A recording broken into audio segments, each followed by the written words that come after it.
Hello मेरे प्यारे बच्चों, स्वागत है आप सभी का फिर से अपने YouTube channel on UM English connection. ठीक है, आज की इस वीडियो में हम लोग देखने वाले हैं प्रेजेंट परफेक्ट टेंस। मेरी आपसे रिक्वेस्ट है, अगर अभी तक आप लोगों ने प्रेजेंट इंडेफिनिट, जिसी को हम प्रेजेंट सिंपल भी कहते हैं, प्रेजेंट कॉन्टीन्यूस नहीं देखा है तो प्लीज़ जाकर उसको देखिए। बहुत ही यूज़फुल वीडियो था। उसको देखने के बाद ही इस वीडियो को देखिएगा तो ज़्यादा बेहतर होगा, क्योंकि कुछ बातें उसमें मैंने मेंशन किया है जो इसमें नहीं करूँगी। ठीक है, इसलिए बोल रही हूँ कि उसको पहले देखिए। एंड एक और बात मैं कहना चाहूँगी, अगर इस वीडियो में कुछ छूट जाता है तो माफ़ कीजिएगा। जिस चीज़ को सीखने के लिए मैंने 3 से 4 साल अपना लाइफ का दिया है, उस चीज़ को मैं आपको 20 मिनट की वीडियो में कवर नहीं कर सकती हूँ।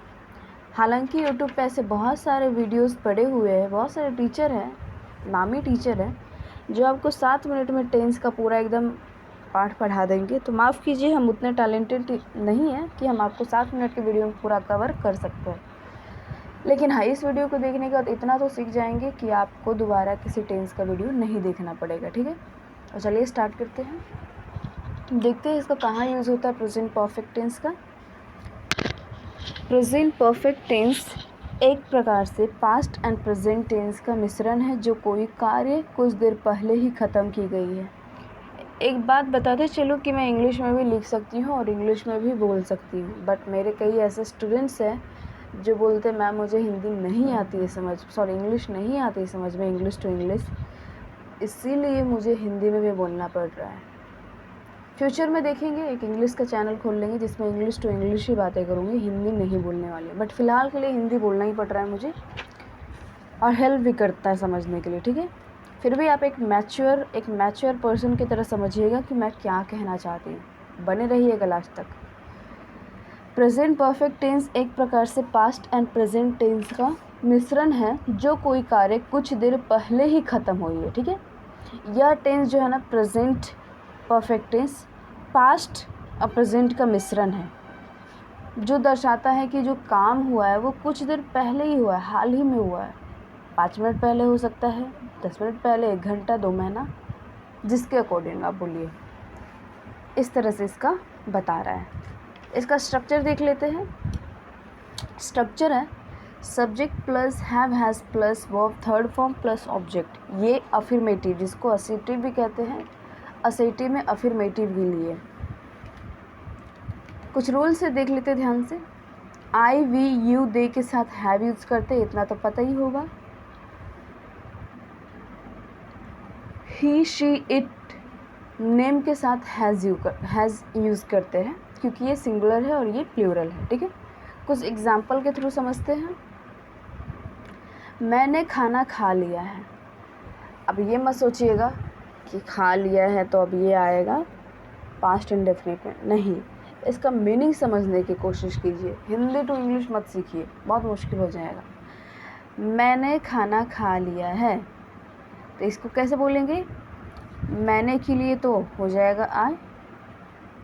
ठीक है, इसका हो जाता है सब्जेक्ट आई। हैव लिया है, थर्ड फॉर्म है ना, I have eaten food. Structure के थ्रू समझते हैं। सब्जेक्ट आई, प्लूरल है तो have, third form eaten, object. ठीक है, इस तरह से बनाना है। नेक्स्ट देखते हैं। You have eaten food. 8 subject होते, मैंने 8 का सेंटेंस बनाया है। यू हैव ईटन फूड, आपने खाना खा लिया है। दे हैव ईटन फूड, उन्होंने खाना खा लिया है या वे लोग ने खाना खा लिया है। ही हैज़ ईटन फूड, वह खाना खा लिया है। शी हैज़ ईटन फूड, वह खाना खा ली है। इट हैज़ ईटन फूड, वह खाना खा लिया है। ये किसी नॉन लिविंग थिंग के लिए बोला जा रहा है। ठीक है, नॉन लिविंग थिंग के लिए भी, और पशु पक्षी एनिमल जो होते हैं इन सब के लिए यूज़ किया जाता है। राम हैज़ ईटन, देख लीजिएगा, ध्यान से देखिएगा कितने तरह से आप बोल सकते हैं सेंटेंस को। Ram has eaten, finished, completed, और एक और होता है डन भी यूज़ कर सकते हैं। डन हैड, ठीक है, डन, हैड फूड, हैव का थर्ड फॉर्म हैड, ये थोड़ा स्टैंडर्ड हो जाता है, तो बोलिए I have had eaten food. अब देख लेते हैं नेगेटिव के लिए। नेगेटिव का कुछ कंस्ट्रक्ट फॉर्म होता है जो मैं बता देती हूँ। हैव प्लस नॉट हैवेंट बनता है, हैज़ प्लस नॉट हैज़ंट बनता है, ठीक है। चलिए सेंटेंस देखते हैं। यहाँ सेंटेंस है I haven't eaten, complete, have, finished और डन फूड। इतने तरह से आप इस सेंटेंस को बोल सकते हैं और सबका सेंस एक ही है। सेकेंड है we haven't eaten food, you haven't eaten food यानी आपने खाना नहीं खाया है, दे हैवेंट इटन फूड वे लोग खाना नहीं खाए हैं, ही हैज़ंट इटन फूड वह खाना नहीं खाया है, शी हैज़ंट फूड वह खाना नहीं खाई है, इट हैज़ंट फूड वह खाना नहीं खाई है या खाया है, राम हैज़ंट इटन फूड राम ने खाना नहीं खाया है। इसका स्ट्रक्चर देख लेते हैं। Subject plus have has plus not plus verbs third form plus object, इसका स्ट्रक्चर ये होता है। And it's my humble request to you guys, if I'm making some mistake in this video or if I'm not able to clear your all doubts, then please ignore it, because you are not sitting behind on front of me, so that I can teach or I can solve your any kind of problem face to face. So please try to understand the situation. मैं video record कर रही हूँ और मैं अपना level best दे रही हूँ कि आप लोगों को कोई भी डाउट नहीं रहने दो। इसके बाद भी अगर कोई डाउट रह जाता है तो मुझे आप कमेंट में करके भेज सकते हैं, मैं कोशिश करूँगी कि उसका बिल्कुल हम आंसर दे सके, ठीक है। देखते हैं नेक्स्ट। इंटरोगेटिव है, इसको इंट्रोगेटिव नहीं पढ़ते, ठीक है, interrogative, interrogative, okay. I hope समझ में आ गया होगा। इसका देख लेते हैं स्ट्रक्चर। हेल्पिंग वर्ब कहते हैं या ऑक्सिलरी वर्ब, दोनों एक ही है। Verb plus subject plus have has plus object. Interrogative में कुछ ऐसा बनता है। कुछ क्वेश्चन देख लेते, कुछ क्वेश्चन देख लेते हैं। Have I eaten food, helping verb जिसको ऑक्सिलरी वर्ब कहते हैं। Have I subject it,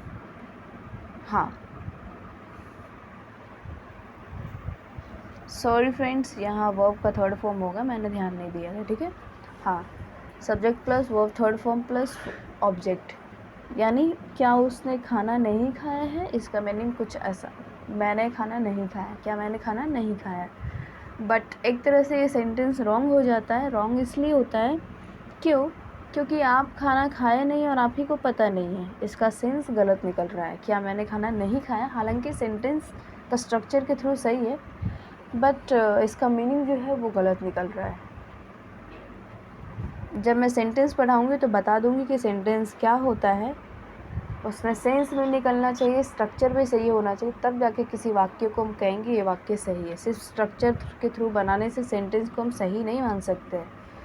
next है हैव वी ईटन फूड, क्या हम लोगों ने खाना खा लिया है।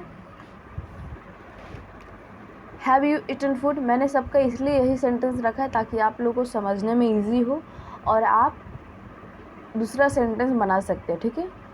इसके थ्रू आप दूसरा बना लीजिएगा और मुझे कमेंट में ज़रूर सेंड कीजिएगा। मुझे कमेंट करके ज़रूर कोई सेंटेंस 8 का 8 भेजिएगा ताकि मैं उसको चेक कर सकूं और समझ सकूं आपने सही से पढ़ा है। नेक्स्ट है हैव दे ईटन फूड, क्या उन लोगों ने खाना खाया है। हैज़ शी ईटन फूड, क्या उसने खाना खाई। हैज़ ही ईटन फूड, क्या उसने खाना खाया है। हैज़ इट ईटन फूड, क्या उसने खाना खाया है। हैज़ राम ईटन फूड, क्या राम ने खाना खाया है। इसका इस तरह से मीनिंग निकलता है। Next we are going to study about interrogative plus negative and one more thing, ये जो रहता है बुक में मेंशन नहीं किया हुआ रहता है। हालांकि बोलचाल के लैंग्वेज हम लोग यूज़ करते हैं तो मैं बता दे रही हूँ, बट बुक में नहीं मिलेगा आपको। इसका स्ट्रक्चर देख लेते हैं। हेल्पिंग वर्ब जिसको ऑक्सिलरी वर्ब कहते हैं, plus subject plus not plus verb का थर्ड फॉर्म प्लस ऑब्जेक्ट। देखिए helping verb, subject, not, third form, object. ठीक है, आप देख लीजिए इससे। इसका मीनिंग होता है have I not eaten food, क्या मैंने नहीं खाना खाया, क्या मैंने नहीं खाना खाया।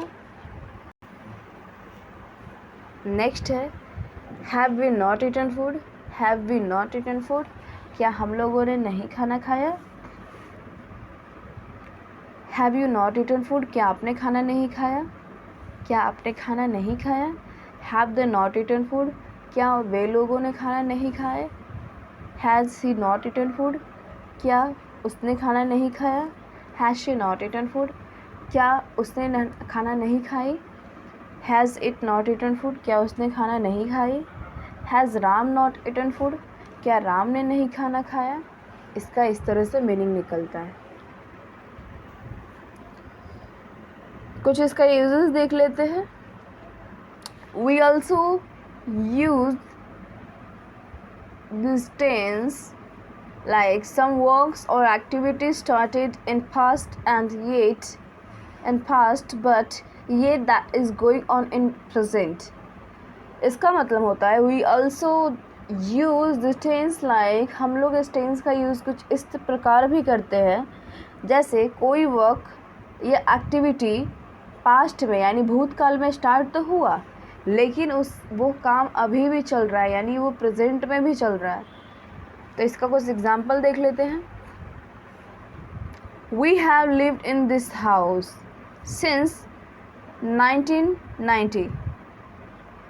बता दो कि इसमें हम सिंस और फॉर का भी यूज़ कर सकते हैं और ये बिल्कुल सही है अगर टाइम वगैरह दर्शाना है तो। We have lived in this house since 1999। इसका मतलब हो रहा है कि हम लोग इस घर में लगभग 1990 से रह रहे हैं, मतलब रह चुके हैं। इसका मतलब ये तो नहीं है ना कि अब हम छोड़ दिए उस घर में रहना, अभी भी रह रहे हैं, अभी भी रह रहे हैं हम। रहना कब स्टार्ट हुआ था, पास्ट में। देखिए मैं टाइमलाइन के थ्रू आपको समझाने की कोशिश कर रही हूँ, ये एक टाइमलाइन है, समझिए। अब प्रेजेंट परफेक्ट टेंस कुछ इस प्रकार है, यहाँ से काम स्टार्ट हुआ,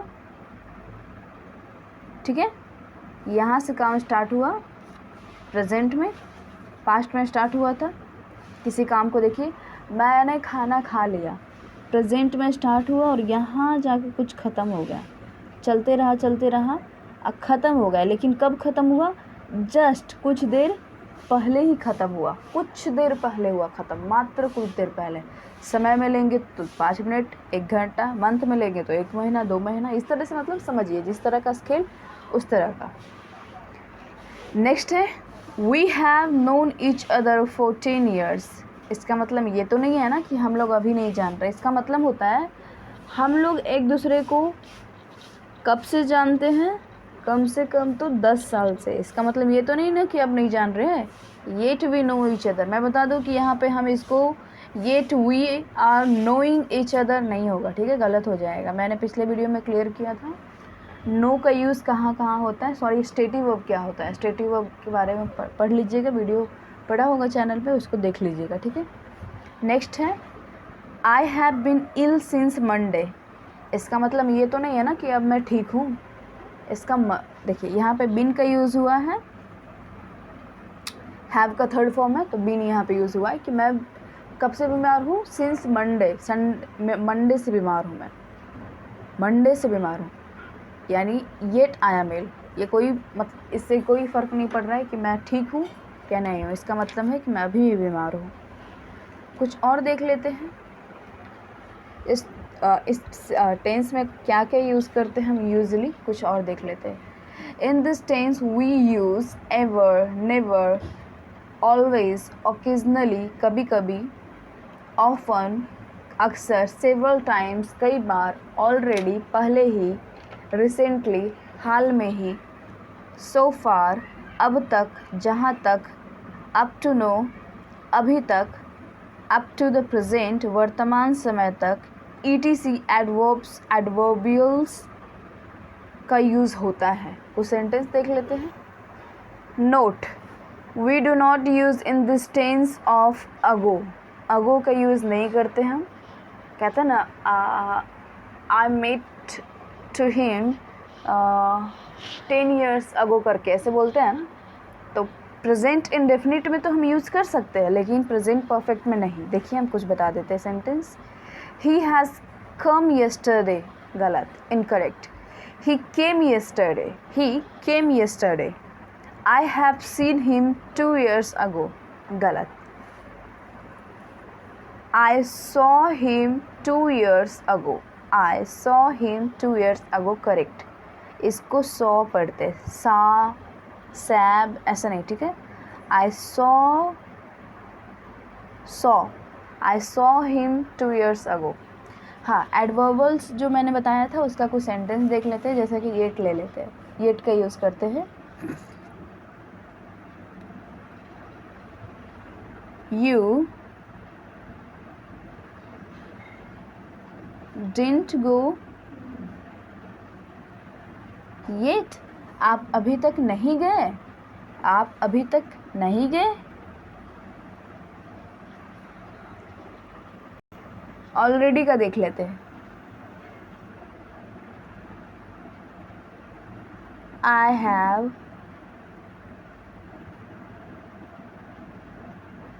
ऑलरेडी ईटन फूड,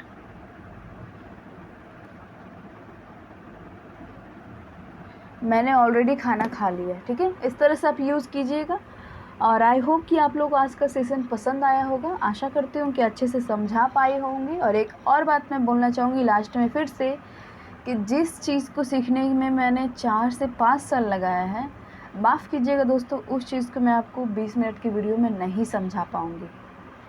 इतना टैलेंटेड नहीं हूँ कि मैं आपको 20 मिनट के वीडियो में आपको अच्छे से समझा पाऊँ। अगर इस पे मैं 50 वीडियो भी डाल दूँ तो भी अच्छे से नहीं समझ में आएगा, अधूरा ही टेंस रहेगा।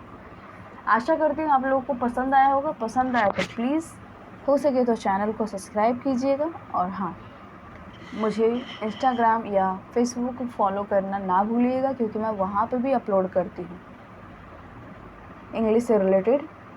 और यहाँ मैं कोशिश करूँगी कि रेगुलर अपलोड करूँ तो बेहतर होगा, क्योंकि मुझे अच्छा नहीं लगता एक एक दिन बीच कर के अपलोड करने में। मुझे बहुत अच्छा लगता है पढ़ाना।